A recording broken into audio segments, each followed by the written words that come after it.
Well, who'd have thought it? Another month's gone. Time for another pint with JG. This afternoon I am in the Poorhouse in Holbeck, which is a lovely bar, somewhere we do occasionally go for a drink after work with the team at IRC.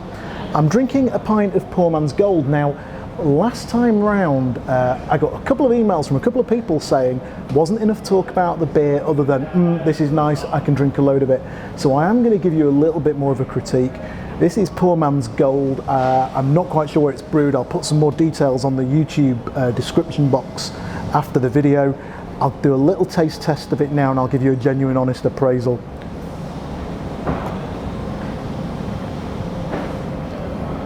Quite sweet, simple ale. It's the sort of beer you could probably do in denominations of 8 or 9 pints, particularly on an afternoon session. It's not life-changing, but it's pretty pleasant, so let's crack on. So I'm going to confess, I'm a really big fan of watching videos on YouTube.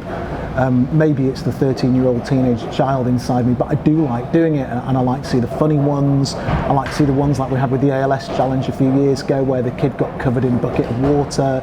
But the ones I really like are the ones with dogs and cats and that kind of stuff. Always cheers me up, always makes me happy.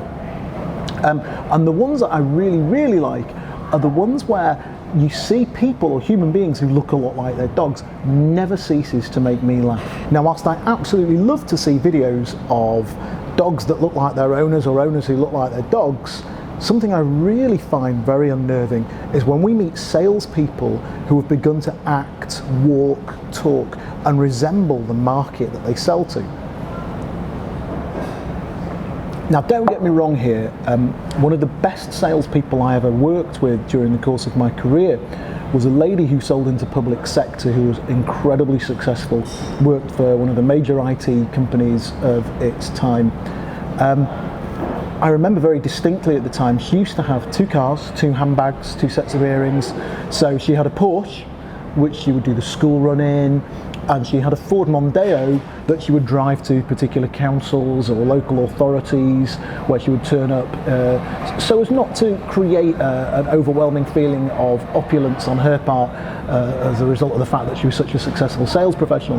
And she was very, very clever in the way in which she blended into the environment that she operated in as a salesperson. Literally, she had 2 handbags, one for going to see customers, one for doing the school run, a car for going to see customers, a car for doing the school run. Extremely successful lady who was very smart, and for me, that level of smartness, that's camouflage. And I think that in a salesperson that's doing that, that's extremely cunning and very smart. I've always been of the opinion that being a wolf in sheep's clothing is absolutely what the role of being a professional salesperson is about. Being able to blend into the environment, work successfully so that people don't quite know you're coming. That's absolutely part of it. But what worries me is when people take that just that little bit too far. I guess what we're really talking about here is the difference between empathy and the difference between sympathy. And what I'm going to talk about a little bit more today is the danger of the latter of those two things. Driving down the motorway in a car that your clients aren't going to be offended by, that is fabulous empathy, understanding what might be going on in the mind of the client. What worries me is where it just goes that little bit too far, where we start to act, we start to walk, we start to talk like the client. And that I find is incredibly dangerous. Sometimes that starts with a very conscious effort. Salesman drives down the road, he gets to the client appointment, he realises that his navy suit and his crew cut just doesn't look the part. So he goes out and he dresses slightly differently and he makes some basic amendments to what he does, purely so he can blend into his environment. For our intrepid salesman, that really starts to work after a while. He gets clients going, he wins some deals, he starts to hear language from his clients like, I feel like me and you talk the same language. So, as a result of the fact that he's working, the first thing he thinks is, well, if a bit of it works, then I need to do an awful lot more of the same and become more and more and more like my clients. A good way of thinking about it is it's a little bit like being an actor or a great method actor. Probably a little bit like Robert De Niro in Raging Bull, where he puts on absolutely loads and loads of weight to play the part of an aging, ailing Jake LaMotta. Absolutely brilliant for an actor. I'm less convinced it's successful thinking for a sales professional. I guess I can't blame any salesperson salesperson for laying it on thick when the commission's rolling in. I mean, why would you blame a salesperson for trying more and more of something that works well? They're earning commission, they're well respected at work, their employers are happy with them, but there is a point where it stops. You see, there's a point in the game where one morning our intrepid sales professional wakes up and he's actually absolutely like one of his clients. He walks like them, he talks like them, he thinks like them, and they buy off him. Because let's get it right, they trust the guy. He is, I guess, and we talked about it recently in our book club video, he's a trusted advisor. But what we've now got is a complete change in identity. Because what once was a sales professional with a focus on changing some of his behaviour and appearance to win some deals is now somebody who in reality is an advisor in a specific market sector. The thing is, our trusted advisor has started to fall for his own story. In fact, he's brainwashed himself with his story. A little bit like during the Korean War, where the American GIs were brainwashed over and over and over again, and in the end they all came out of the prisoner of war camps believing they were communists. You tell a man he's a communist enough, in the end he'll believe it. So our canny salesman cracks on.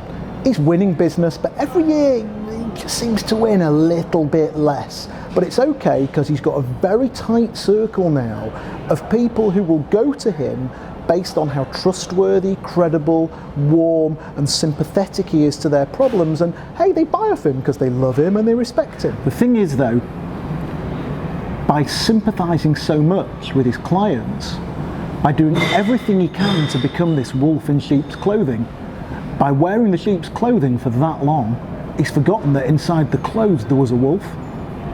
And he's actually forgotten to act, walk and talk like a salesman. He's stopped making people sign on the line that's dotted and become too bothered about the welfare of his clients, too bothered about how they feel, too bothered about where they're at. And as a result, winning deals has become his secondary challenge. His biggest priority now is being one of the guys, being part of the community in which he used to sell to. And as a result, he finds himself in front of his recruitment consultant, who is pretty empathetic because he walks into the interview with a nice big thick fat black book of people that he can go and take his business to elsewhere. And hey, do you know what? His recruitment consultant is almost certainly going to find him something else and somewhere else to go. So our wolf in sheep's clothing, who's now just become a sheep, has got a smaller client base of people who are getting older and older over a period of time. He's one of the boys and he's got a new job. And he thinks, well, I've only got a small handful of clients I've got to work with.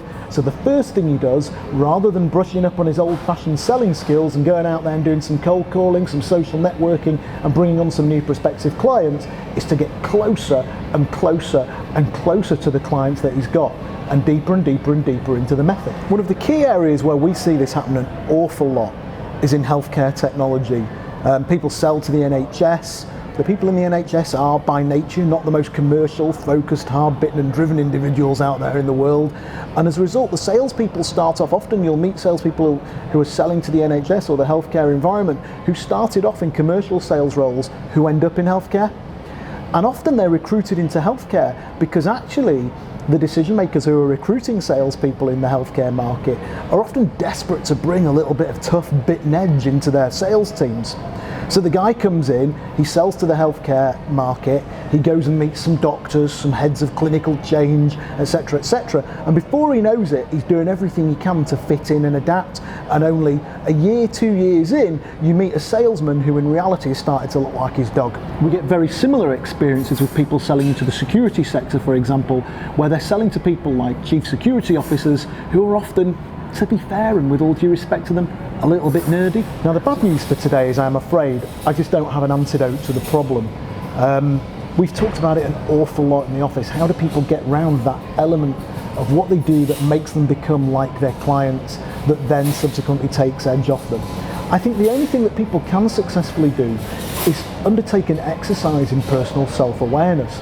It's great to wear camouflage, but when you start believing that you are what is inside the camouflage, or that you are what the camouflage is meant to depict, that's the point at which it's time to go back to the basics of your tools, your salesmanship, your professionalism, and ask yourself, am I here and am I being successful because I've learned to blend into the environment, or because I've learned to actually sell understand client needs, and do all those other good things that sales professionals, and dare I say it, it's a pet topic of mine based on our recent escapades with our book club, a trusted advisor ought to be doing.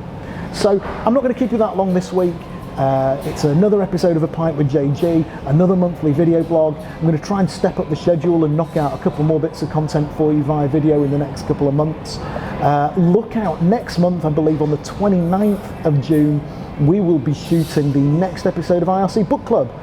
This month we are going to be talking about The Challenger Customer, which I know is a book that's very dear to a lot of people. Have a look at the last book club, it was absolutely excellent. We were talking about the trusted advisor, and we came to some absolutely fabulous conclusions, and there was some excellent debate.